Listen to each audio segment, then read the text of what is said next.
This week on The Record, a new year, a new Congress. Inaugural events sweep Washington as St. Louis sends two new congressmen to Capitol Hill. Wesley Bell is on the record. A whistleblower breaks her silence. Why the former chief of staff at the St. Louis Development Corporation says she was fired. It's all coming up right now.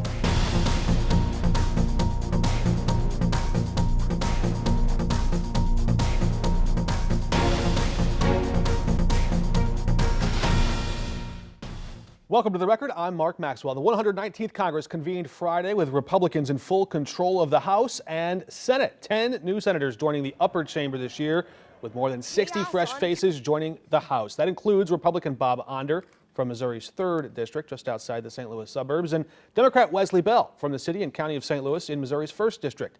Thursday, we spoke to Bell just one day before he was scheduled to swear the oath of office. Thank you for joining us in what is this very busy week for you there. The new Congress will certify the presidential election results. We know what happened last time. Now the national security apparatus is on heightened alert as well, given those recent attacks in New Orleans and Las Vegas. How have these events impacted the nature of these inaugural ceremonies and the security there in D.C.? First and foremost, my thoughts and prayers go out to the victims' families, anyone connected to such a horrible tragedy. As a prosecutor, soon to be former prosecutor, one of the downsides of that job is that we see the worst of the worst, and it's just heart-wrenching. It's just heartbreaking, and obviously we stand with the folks in New Orleans. And whatever they need, obviously we stand with them. I want to shift to some of the work that you'll face in this next 2-year term. You enter Congress, of course, with Democrats in the minority in both chambers and a Republican president coming into office for a 4-year term. Do those partisan dynamics put any limits on tangible items you can deliver for St. Louis? I think regardless of who's in power, the job stays the same. I was elected to deliver results for my district, and we're going to work with fellow Democrats, but we're also, when the opportunity arises, reach across the aisle and work with whomever wants to get things done for this region. And I believe, even with limited conversations with some of my colleagues across the aisle on the Republican side, that folks in this region want to see this region successful. They want to see this region move forward, and the job doesn't change, and that's the end that we're going to work towards. You get to take on fun questions like raising the debt ceiling. If Congress leaves this debt ceiling in place, of course, it limits the government's ability to borrow money. Do you see that as a healthy restraint in uncertain fiscal times, or how do you think about balancing our fiscal future with the need to fund essential government functions? I think what folks have to understand is that raising the debt ceiling is about paying our bills. And if you come from middle class, working class roots, you understand that those issues are not partisan. They're not issues that we should politicize. Those are issues that are in the interest of our national security, our national economy, everything. And so I hope that the Congress is not going to use this for leverage for other things, but recognize that we have the interest of the country at stake, and paying our bills, keeping our good credit, not only benefits our country, but also taxpayers with so many issues that we have to deal with. Yeah, Congress is kind of where campaigning and governing meet in the middle there, in the crossroads. On the campaign trail this last cycle, Democrats criticized tariffs as a hidden sales tax on the American consumer. But President Biden, he's kept the Trump tariffs in place so far. Do you see any value in tariffs? Well, regardless of a Democrat or a Republican, tariffs, they get paid for by someone. And they're generally the companies that are whose goal is to make a profit. They're not going to just say, hey, we'll eat those costs. Those costs are going to be sent out to consumers, us. And so yeah, there's always a balance that you have to understand exists between fair trade and all of the things that go into a healthy economy. But also, let's not let's not pull any punches if tariffs are going to make prices go up, and that's something that we need to be concerned with. Should Congress reassert its role in not relieving the president of his duty to exercise tariffs, but reassert its role in granting him so much broad authority that it has in recent years? I think it goes back to getting things done. And if we're going to be gridlocked, if the Congress is going to be gridlocked, then we're not doing our duty. And so I think that's important for us to take these issues seriously. We need to talk about them. We need to actually get things done, whether it be legislation or what have you, and do what's in the interest of our not only our constituents locally, but also the American public. I want to shift gears slightly here, but also something that consumers are watching. The recent assassination attempt, or the assassination of a healthcare executive, of course, grabbed the nation's attention. It also sparked this renewed debate about tensions that may exist between corporate interest and patient care. When you examine the current state of healthcare in America, do you see any immediate steps that Congress can take to make sure that health insurance companies do no harm? I want to say first and foremost that what happened to the victim in that case was wrong. And as a prosecutor, I've had to sit in the room with families who have lost a loved one through violence such as that, what happened in New York, and that is wrong. And so I'm not going to make a connection or give justice to someone who believes that they were doing something and somehow believes that what they were doing was good. It was not.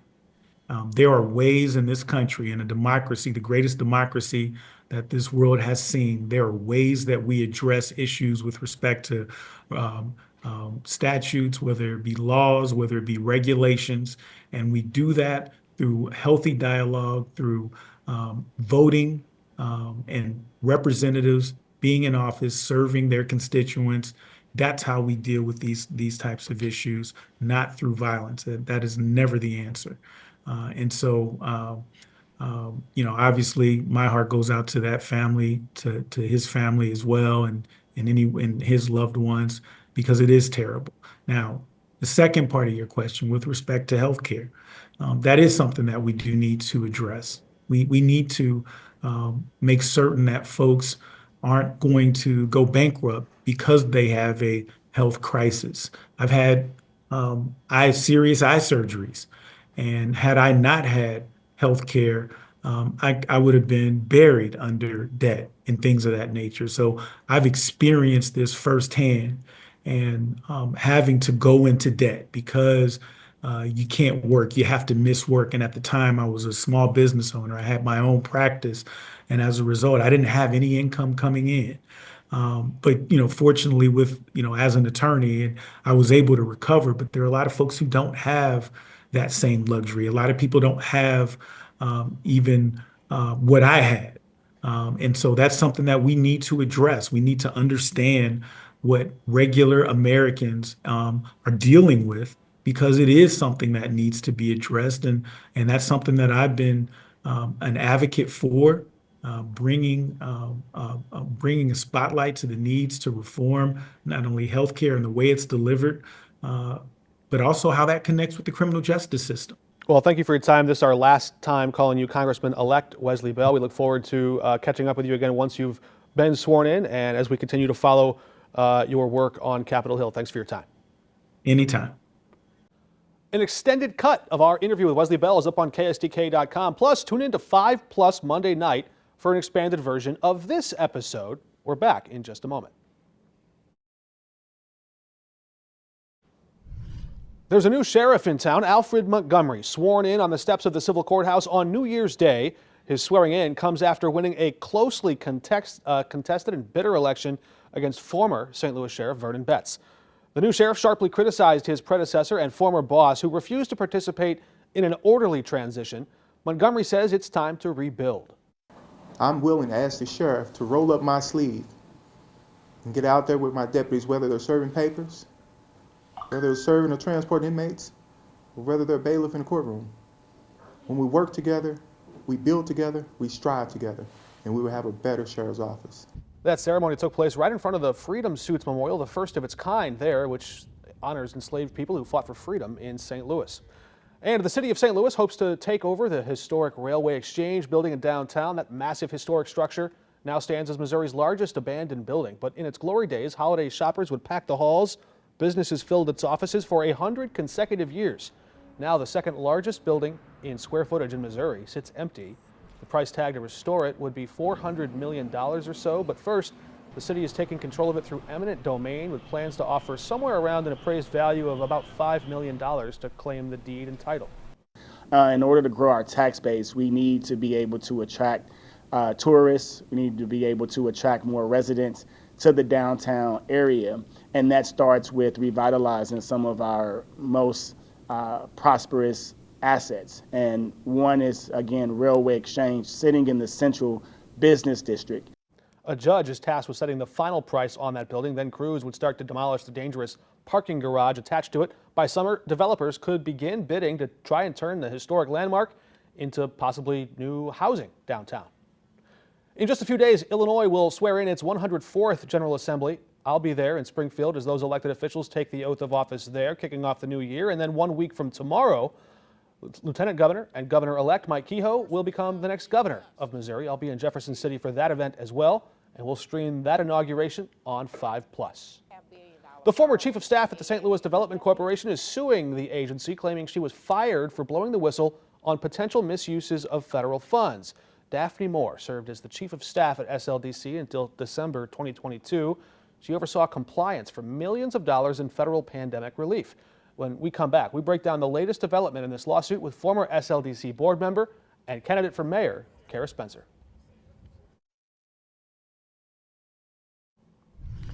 Alderwoman Kara Spencer used to sit on the board of the St. Louis Development Corporation until she resigned in protest over a lack of transparency there. Now she's running for mayor, and she joins us on the record. Good to have you back with us. We mentioned at the start of the break, before the break there, that there's this new whistleblower lawsuit. You've seen it. What do you make of it? What's your instant reaction to it? Oh, my reaction is, look, this is really serious stuff. The allegations put forward in this lawsuit are extremely worrisome, and they really point to a lack of transparency, a lack of real adherence, or even a complete disdain for compliance of federal laws.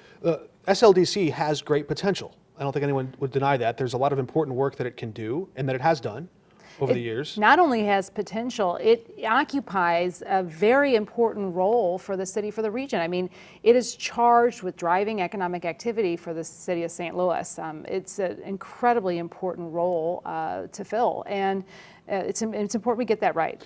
The lawsuit, and I think we're still going to learn a lot about the facts of the case as this case proceeds. I don't know exactly where all these breadcrumb or trails lead, but she does draw a big red circle around these private meetings that were happening between directors at SLDC, consultants on the SLDC payroll, and people who wanted a big slice of this federal money. And she seems to say that was something I was trying to warn them about. What she says in this lawsuit is that it is something she very specifically did warn them about. And then she was railroaded.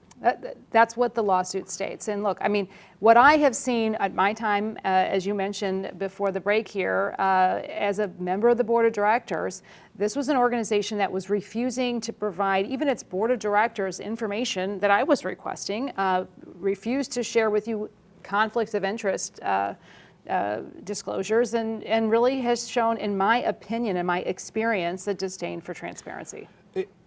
Part of it, too, I think is a culture thing. Now, I should note, SLDC has said they cannot comment on pending litigation. Maybe they find themselves in a bit of a trick box here. I don't know what their posture is internally, but she claims in this lawsuit that she was ridiculed after raising these concerns as the, quote, bad guy or the antagonist. And part of the people that were having these conversations, she claims, are consultants that were paid to be brought in here to kind of dole out the money. Look, regardless of a pending lawsuit, the claims made in this are something that any agency doing their job and doing right by taxpayers and by the general public should be able to address and deny unequivocally. And if they're unable to do that, we have a big problem here. The one other piece I want to mention is that she says basically Neil Richardson had $15 million in one program. But when he came to you and the other board members, he said, we have $14 million to spend here. And she suggests there was $1 million, and I'm going to use the phrase missing money, but basically that money he had already decided would be spent on this consultant. And there again, when I asked him, were there any other issues outside of the North City grant program, all the 15 projects you had to put together? He says, no, they all went off without a hitch. I'm paraphrasing him here, but Neil Richardson just this last week told us that, look, we had all this money, this flood of money, and we had to go about standing up all these different programs to spend it according to the rule book. That's true, no? That it was kind of a rush to get this money out the door? You know, I'm going to disagree. We have had this money for almost 4 years at this point. This is not a rush job. If it's it is now because we're at the 11th hour, but it didn't need to be this way. We should have been thoughtfully putting this together. SLDC should have been working on this from the jump, and that has clearly not been the case. I mean, many of the award winners, that grantees, received those funds, applied for those funds years ago. And the city is just now getting around to dealing with it.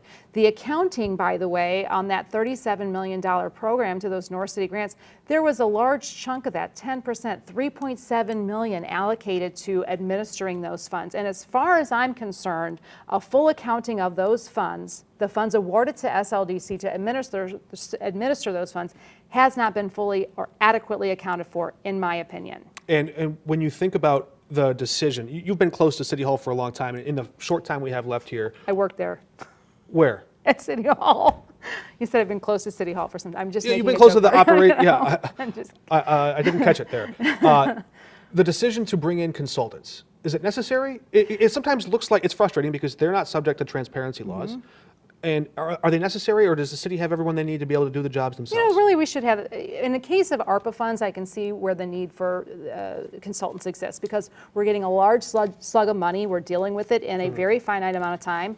But the reality is, you're right, they should have to adhere to all the same levels of transparency that government officials should. These are government funds, these are taxpayer funds, and same transparency should apply. I wish we had more time, but we'll hear from you soon, I hope, on the campaign trail, if not at City Hall. Thanks for joining us. Anytime. We're back in a moment. Chief Justice John Roberts rang in the new year with a dire warning and a bit of a history lesson, so let's check the record. In his annual year-end report on the federal judiciary, the head judge on the U.S. Supreme Court said, "I feel compelled to address 4 areas of illegitimate activity that, in my view, do threaten the independence of judges on which the rule of law depends." He lists violence, intimidation, disinformation, and threats to defy lawfully entered judgments. Roberts listed off a troubling trend of increased attacks against judges, both verbal and physical in nature. He said, quote, "Violence, intimidation, and defiance directed at judges because of their work undermine our republic and are wholly unacceptable." We've examined on this program before Abraham Lincoln's own warnings against mob violence or angry crowds taking justice into their own hands. Lincoln warned that chaos like that might tear down the pillars of liberty that our nation's heroes constructed with their deep personal sacrifice, often spilling blood in foreign fields to secure our lives, liberty, and pursuit of happiness. But in his reflections, Chief Justice Roberts looked back even farther, back to the American Revolution. Before then, to a short-sighted power grab by an out-of-touch monarch in the years that led up to that bloody conflict. Roberts criticized King George's decree to take power to fire judges or to set their pay scale into his own hands. This eroded and undermined a judge's independence because power over a man's subsistence amounts to a power over his will. That's how Alexander Hamilton wrote it in the Federalist Papers. How then should we think about independence of a tribunal where judges, conservative and liberal alike, routinely accept lavish gifts that most Americans will never enjoy? Take Justice Clarence Thomas, for example. He's received decades of luxury travel and accommodations from a wealthy benefactor, or Justice Ketanji Brown Jackson, who disclosed the tickets that she got to see Beyonce in concert. Justice Samuel Alito also accepting stays in European palaces. If the judges lost their will and independence when they were forced to rely on the crown for bread, then what do we call it when well-paid judges feed on the spoils of high society? The test that will prove the independence of the judiciary is the same one that we all face as Americans.